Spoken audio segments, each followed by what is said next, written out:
YouTube viewers, and welcome to my channel. I decided to launch a new video series going over guitar tone and learning how to play a couple songs. It's not really a lot of videos on the songs I'm going to cover here in the series. So before I get too carried away, I wanted to go over a couple tricks and tips that I've used over the number of years. And if you're trying to learn how to play guitar or trying to get set up, kind of want to run through the better direction to pick in my own personal opinion. So here we go. If you're planning to get a gear, you want to kind of pick one of three directions. The most traditional is going to be your guitar and amp, the old style way. You can go through like a direct in, which is like a direct box going into your computer, using like an OS type of platform that you can use to get like a guitar sound for recording. The third would be like a digital processing sound, whether using a rack effect like Axe Effect 2, a digital foot pedal, or you can use some of the new ones, which is like a mobile device, Amplitude, or you can use like an iRig system. I had used the old traditional way for a number of years when I first started out, and later transitioned over to digital sound, mainly because it's so easier. You can kind of shape any type of tone you want through the systems, and I found that it's just lighter to carry around when you go and gig for different places and different venues. So I really liked that type of the house, and I've been using it for a number of years, and really can't complain. For as far as guitars go, I kind of like to stick with a heavier weight body.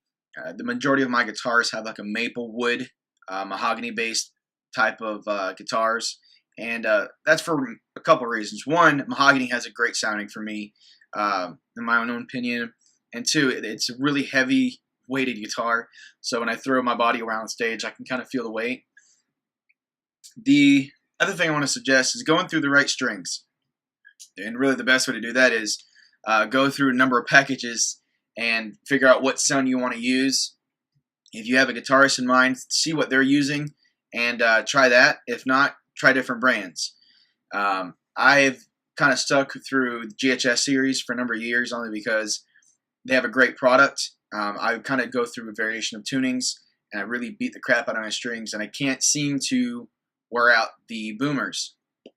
So I kind of stick with them.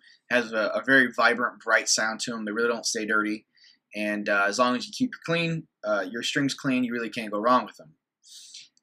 The other thing is, kind of look at your budget. If you can't afford a decent range guitar, you're definitely going to notice it, mainly because the hardware is going to be different. The type of wood that's used is going to be different.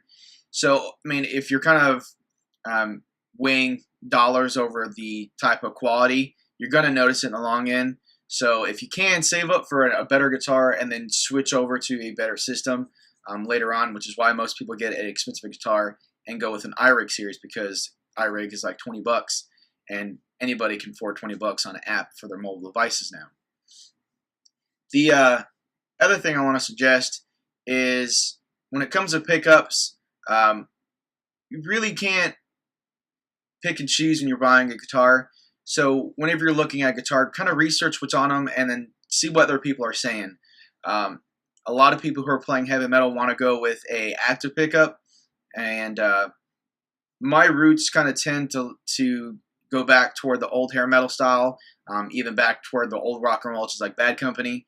And I think passive pickups have a better sound. You can really tweak them better.